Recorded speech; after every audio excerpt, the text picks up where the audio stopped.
Assalamualaikum warahmatullahi wabarakatuh.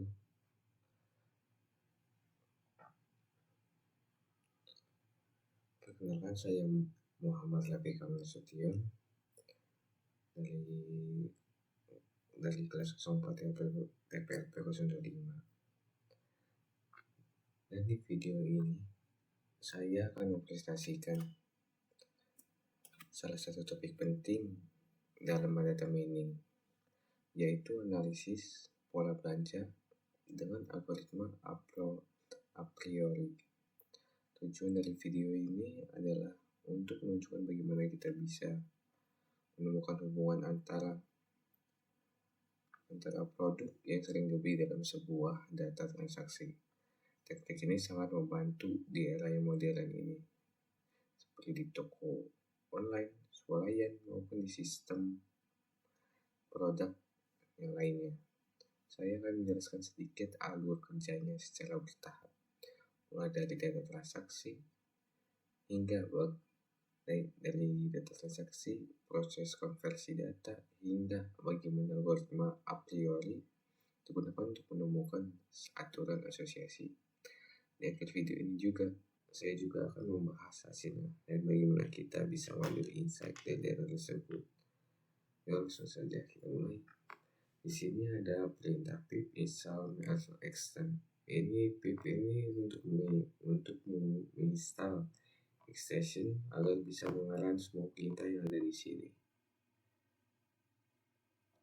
Dan yang pertama-tama di sini ada library. Library yang pertama itu ada pandas. Ada a priori, ada association rules, ada transaction encoder. Pandas ini bisa digunakan untuk membuat atau mengelola data atau tabel data. Sedangkan a priori itu bisa digunakan untuk mencari item yang sering digunakan atau yang dibeli. Association rules itu biasanya digunakan untuk menghasilkan aturan asosiasi dari item yang sering muncul. Sedangkan transaction encoder itu biasanya mengubah data transaksi menjadi biner atau menjadi bilangan biner. Yang kedua ini ada data di sini. Kedua ini ada data transaksinya atau bisa dataset transaksi. Di sini saya sudah siapkan dataset yang berisi 5 transaksi. Setiap transaksi ada daftar barang-barang yang sering dibeli oleh pelanggan, seperti roti, susu, popok, bir, sereal, dan telur. Yang ketiga itu kita lanjut ke langkah konversi ke data frame menjadi biner. Karena a priori butuh data dalam bentuk tabel true dan false, kita gunakan transaction encoder untuk mengubah data tersebut.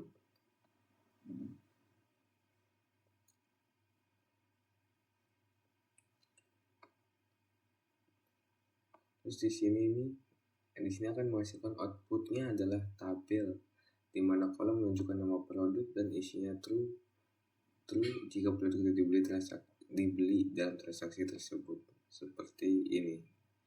Ini contoh outputnya yang konversi ke data frame biner. Outputnya akan jadi ini, dikonversi menjadi biner true dan false.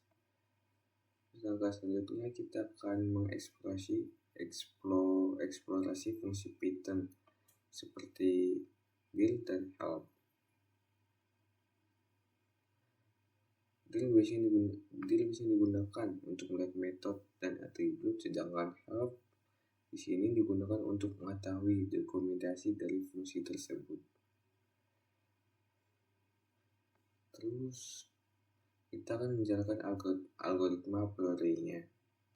Setelah datanya siap, saya akan menjalankan algoritma a priori-nya. Saya menetapkan min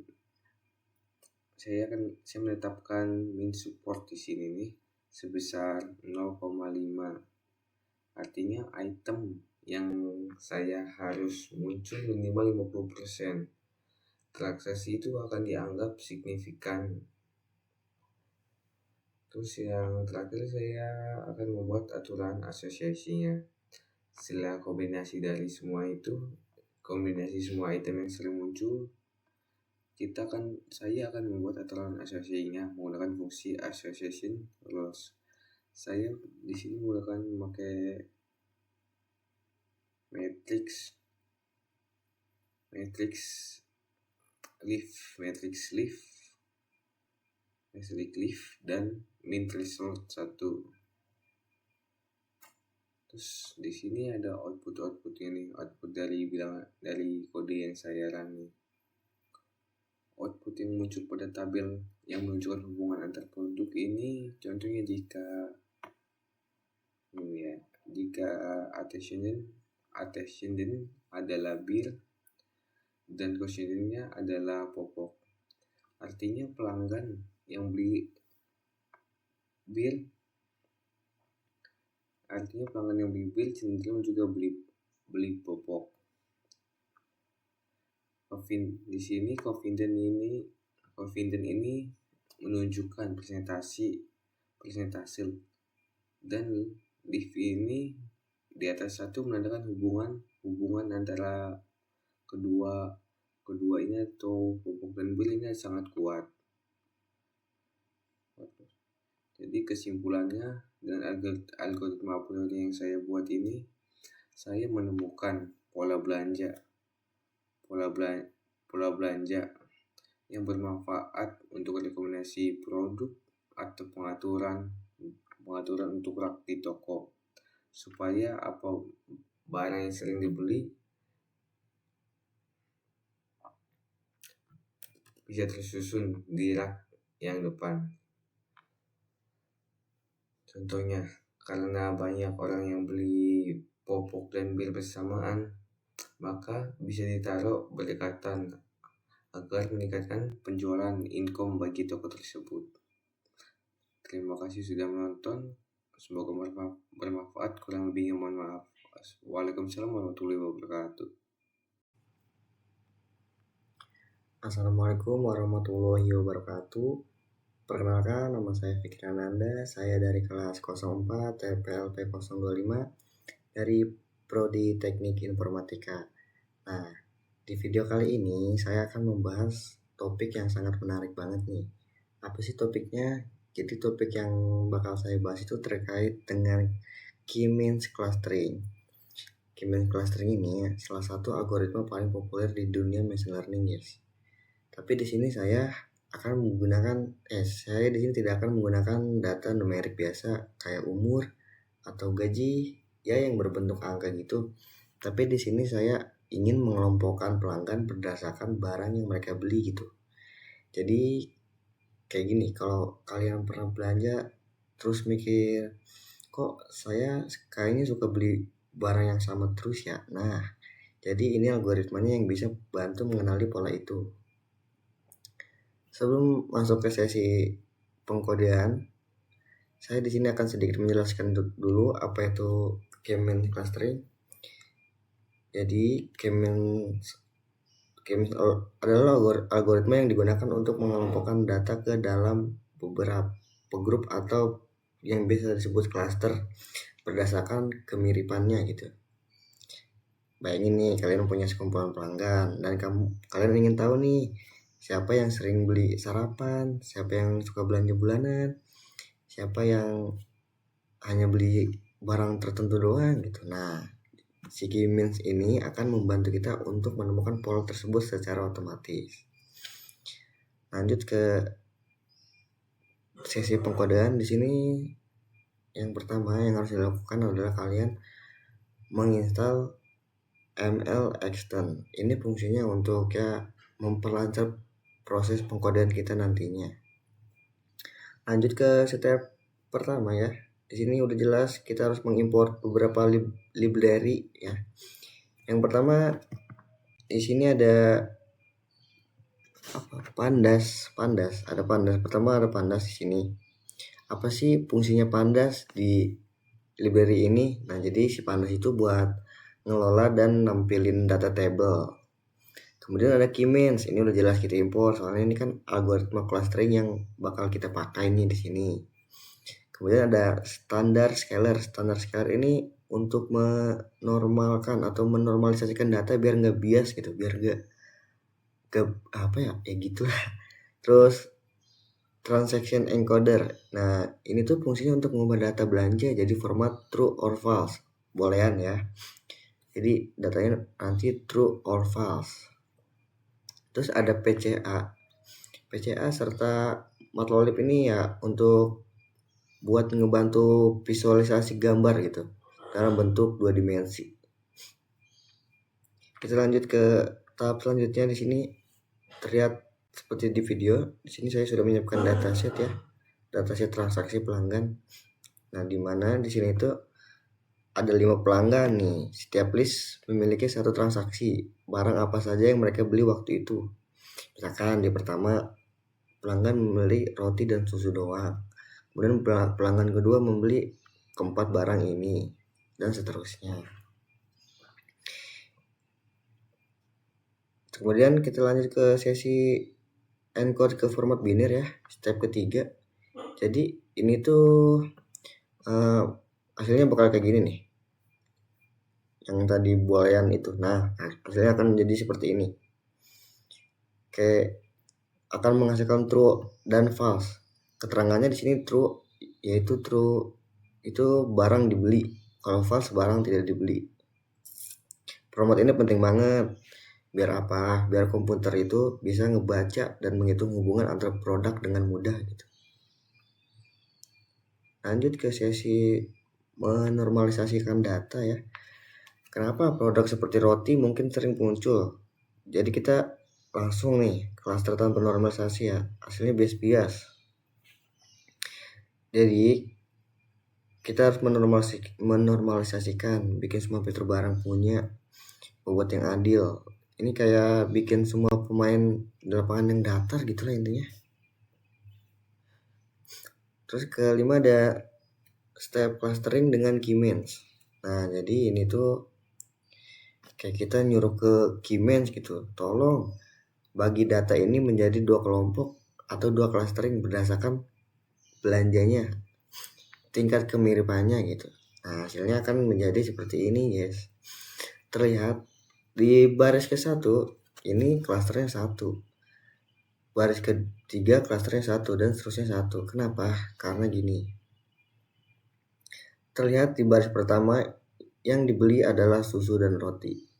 Kemudian di baris ketiga juga ada susu yang dibeli dan seterusnya ada susu dan roti, susu dan roti. Maka ini bisa kita bilang masuk ke klaster 1 ya, karena memiliki tingkat kemiripan yang hampir sama gitu. Terus kenapa di baris kedua klasternya cuma 1? Ya karena tingkat kemiripannya jauh sama yang lain ya. Soalnya dia hampir membeli seluruh barang ketiganya. Yang lainnya enggak, guys. Gitu sih penjelasan dari terkait klaster gitu ya. Terus di sini ya ada di mana di sini ya visualisasi dengan PCA ya, ini menampilkan visualisasi 2 dimensi yang nantinya akan saya jelaskan nih. Jadi sebelumnya tuh PCA itu adalah alat bantu untuk menampilkan data yang tadinya 6 dimensi menjadi 2 dimensi. Jadi setiap titik itu satu transaksi, dimana warna itu sama dengan klaster nih. Ini warna klaster berapa tadi? Klaster 1 diwarnakan kuning dan klaster 0 diwarnakan warna ungu. Titik-titik yang dekat berarti polanya mirip. Apa manfaatnya? Yang pertama, promosi lebih tepat sasaran. Klaster 0, jadi kita kalau mengelompokkan data ini jadi enak kalau misalkan kita pengen ngepromosikan gitu. Jadi kita tinggal mau ngepromosikan ke klaster 0 nih. Klaster 0 ya kan dia jarang nih. Dia sering banget nih dia nggak pernah beli sarapan gitu. Jadi kita tawarinnya ya voucher sarapan gitu. Kayak harus beli sereal lah atau susu lah gitu. Klaster 1 juga sama kebalikannya ya. Ya, jadi kesimpulannya, gimana data transaksi sederhana bisa kita ubah ke format boolean. Terus kemudian pentingnya normalisasi sebelum clustering. Di sini kita juga mempelajari cara pakai K-means untuk segmentasi pelanggan. Terus visualisasi hasil clustering. Kemudian menarik insight bisnis dari data yang sederhana banget. Semua itu kita lakukan dengan Python tanpa perlu data besar atau ribet. Ya, seperti yang kita sedang jalankan ini, terlihat simple bukan? Simple tapi kayak penting banget gitu. Jadi segitu aja paling pemaparan materi dari saya, pembahasannya tentang K-means clustering dari data transaksi pelanggan. Semoga kalian paham dan semangat buat ngulik-nguliknya gitu terkait K-means ini ya, K-means clustering. Mungkin itu saja dari saya. Mohon maaf apabila saya ada salah nyebut kata atau salah memaparkan materi ya. Mohon maaf banget. Terima kasih atas waktunya. Assalamualaikum warahmatullahi wabarakatuh.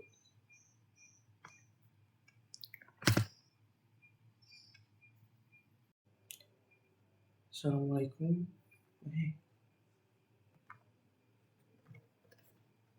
Assalamualaikum warahmatullahi wabarakatuh. Nama saya Fadlan Mutasaid dari kelas 04 LPRP 025. Selamat pagi semua. Saya di sini akan membahas tentang klasifikasi pola pembelian konsumen dengan decision tree. Pada kali ini saya akan membahas untuk mempraktikkan bagaimana membangun sebuah model klasifikasi menggunakan algoritma decision tree untuk memprediksi perilaku pembelian konsumen dalam skenario retail sederhana. Pertama-tama, kita akan membuat dataset dulu seperti pada gambar di sini.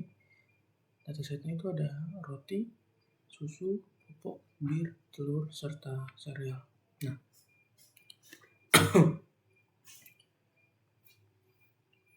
pada saat dilihat memang sepertinya terlihat mudah kalau dilihat oleh orang-orang awam, namun kenyataannya itu adalah algoritma klasifikasi decision tree ini memerlukan input dalam bentuk matriks numerik. Nah, setiap baris harus mewakili satu observasi. Dalam kasus saya ini, satu transaksi. Nah, dan setiap kolom harus mewakili sebuah fitur atau atribut. Nah, karena tadi dataset ini harus memerlukan dalam bentuk matriks numerik, maka dari itu saya menggunakan transformasi data melalui one hot encoding. Nah, one hot encoding itu prosesnya melibatkan identifikasi semua item unik seperti roti, susu, popok, bir, telur, sereal. Nah, yang kedua itu membentuk kolom baru pada setiap tabel. Nah, yang ketiga itu mengisi nilai biner. Nilai biner itu untuk setiap transaksi kita akan menempatkan nilai 1 di kolom item jika item tersebut ada dalam transaksi. Nah, kita akan menempatkan nilai 0 jika item tersebut tidak ada dalam transaksi. Nah, untuk output ini saya akan jelaskan di akhir. Nah, terus ada mendefinisikan fitur dan kelas target. Dalam contoh saya ini, tujuan kita adalah memprediksi apakah seorang konsumen membeli susu atau tidak berdasarkan item lain yang mereka beli. Fitur ini biasanya menggunakan variable X. Ini adalah atribut input yang digunakan model untuk belajar membuat prediksi. Dalam kasus saya ini, X akan terdiri dari bir, sereal, popok, roti, dan telur. Kelas target atau yang biasa kita sebut ingin kita prediksi, ini menggunakan variabel Y. Nah, yang saya isi untuk menggunakan variabel Y ini adalah kolom susu. Nilainya adalah 0, tidak beli susu, atau 1 beli susu. saya juga di sini mendefinisikan label yang lebih mudah untuk dibaca kelas target kita. Seperti gambar di sini. Nah, di sini. Nah, saya membuat ini agar bisa lebih mudah dibaca oleh target. Nah, selanjutnya itu adalah latih dan uji model. Agar model klasifikasi kita bisa digeneralisasi dengan baik ke data baru, kita membagi dataset menjadi dua bagian. Yang pertama ada data latih yang terdiri dari x_trend, y_trend. Nah, bagian ini digunakan oleh model decision tree untuk belajar dan mengidentifikasi pola hubungan antar fitur dan kelas target. Nah, yang kedua itu ada data uji. Data uji itu ada x_test, y_test. Nah, bagian ini tuh disimpan terpisah dan tidak pernah dilihat oleh model selama pelatihan. Nah, ini digunakan untuk menguji seberapa baik model dapat membuat prediksi akurat pada data yang belum pernah dianalisis sebelumnya. Nah, selanjutnya itu membangun dan melatih model klasifikasi decision tree. Nah, decision tree classifier itu ini adalah algoritma klasifikasi yang bekerja dengan membangun sebuah decision tree. Setiap cabang mewakili sebuah keputusan berdasarkan fitur, dan setiap daun pohon mewakili hasil klasifikasi. Kayak misalnya beli susu atau tidak beli susu. Model ini populer karena kemampuannya mudah interpretasi. Nah, untuk selanjutnya itu ada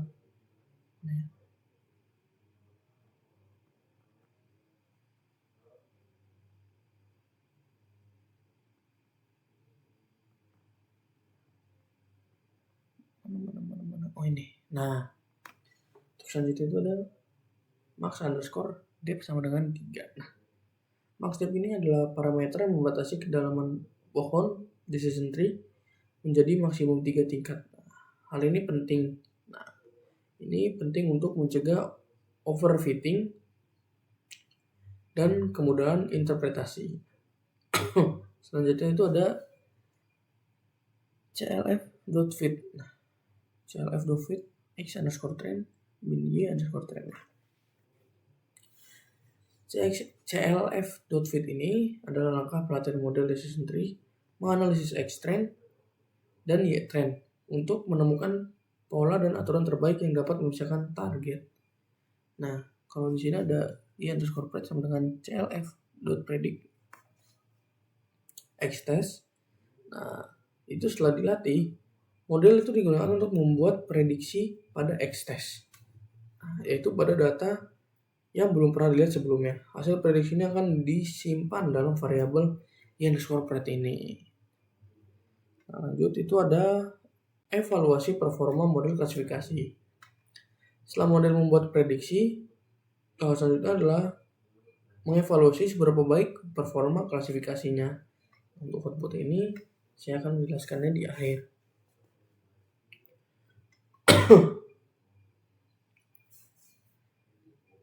Terus lanjut kepada confusion matrix. Confusion matrix ini adalah tabel yang memberikan gambaran detail tentang kinerja model klasifikasi dengan menunjukkan jumlah prediksi yang benar untuk setiap kelas. Selanjutnya itu ada visualisasi pohon keputusan atau yang bisa disebut dengan decision tree. Salah satu keunggulan utama decision tree adalah kemampuannya untuk divisualisasikan yang membuat logika di balik prediksi model menjadi transparan dan mudah dipahami. Nah, kita lanjut ke outputnya. Nah, untuk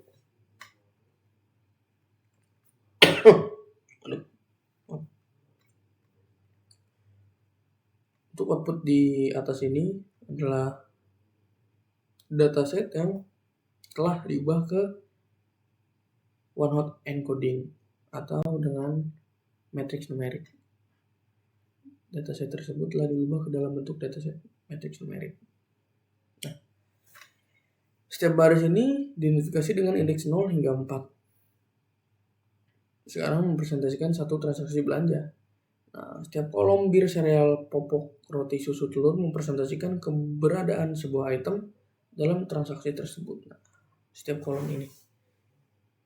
Terus angka 1 pada sebuah sel menunjukkan bahwa item tersebut dibeli dalam transaksi di baris tersebut. Nah, angka 1 pada sebuah sel. Nah, ini.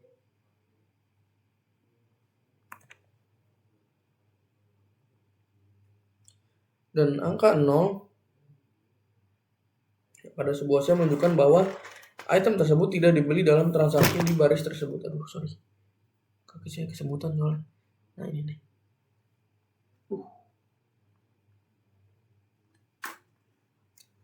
Lanjut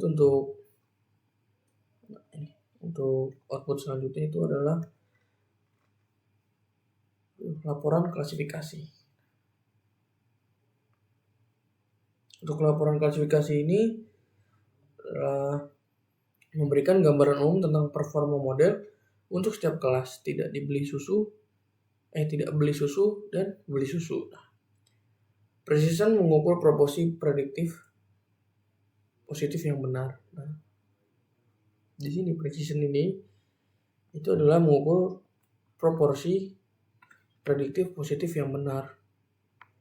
Untuk tidak beli susu ini 0,00. Nah, 0.00 ini berarti dari semua transaksi yang diprediksi model sebagai tidak beli susu, tidak ada satupun yang benar-benar tidak membeli susu. Nah, untuk yang beli susu ini 0.50. Nah, 0.50 ini artinya dari semua yang diprediksi beli susu, 50% prediksi akurat. Nah, untuk recall di sini itu recall itu untuk mengukur proporsi kasus aktual positif yang berhasil diidentifikasi dengan benar oleh model. Nah, untuk tidak beli susu di recall ini adalah 0.00. Nah, 0.00 ini berarti dari semua transaksi yang seharusnya tidak beli susu, tidak ada yang berhasil dideteksi oleh model. Nah, untuk beli susu ini 0.50. Artinya, dari semua yang sebenarnya, beli susu 50% berhasil deteksi oleh model. Nah, F1 score. F1 score itu merupakan rata-rata harmonik dari precision dan recall. Ini adalah metrik yang baik untuk digunakan ketika Anda ingin menyeimbangkan kedua metrik tersebut. Nah, jadi F1 score ini adalah rata-rata harmonik dari precision dan recall. Untuk support. Nah, support ini menunjukkan jumlah kasus aktual dari setiap kelas di dalam data uji. Di sini ada satu kasus tidak beli susu dan satu kasus beli susu di data uji. Nah, ini jadi data uji ini sama-sama satu, tidak beli susu satu dan beli susu satu. Makanya disupport satu semua. Nah, untuk akurasi itu adalah presentasi total prediksi yang benar. Di sini itu akurasinya adalah 0,50 atau 50%. Ini adalah confusion matrix.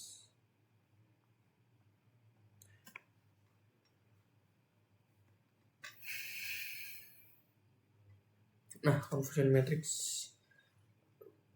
matrix ini adalah gambar heatmap yang dihasilkan itu adalah contoh representasi tekstual dari angka-angka di dalamnya.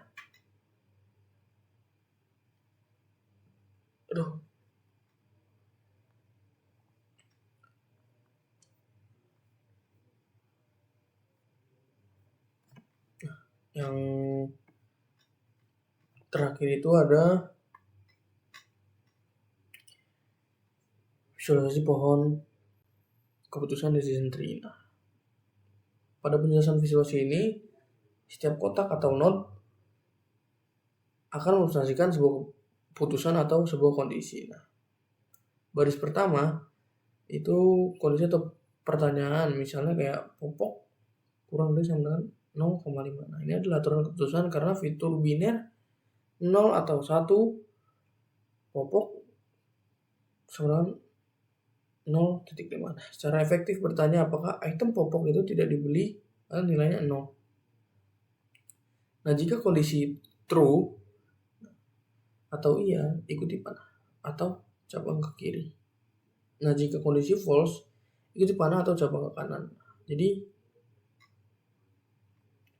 ini mengukur kemurnian atau homogenitas sampel dino tersebut, nilai gini 0, berarti semua sampel dino tersebut termasuk dalam satu kelas saja. Nah, note ini sangat murni.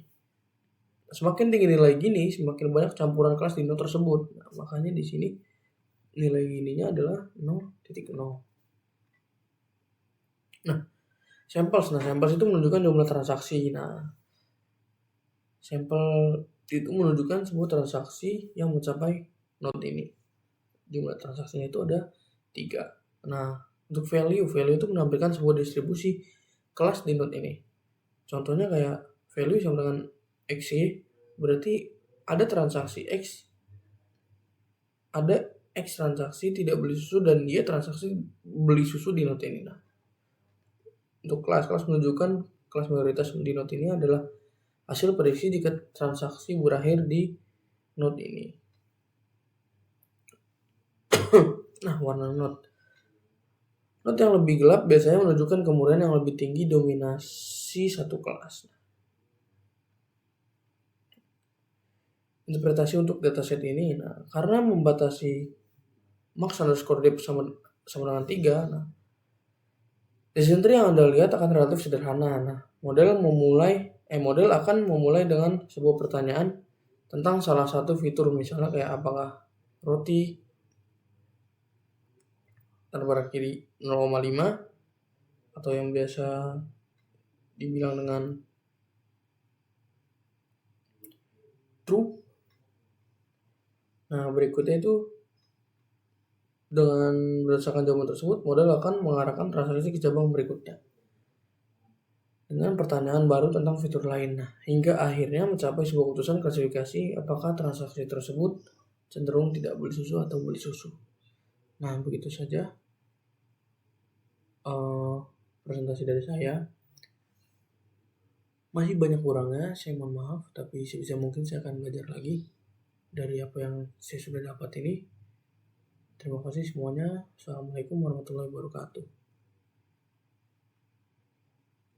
Ciao.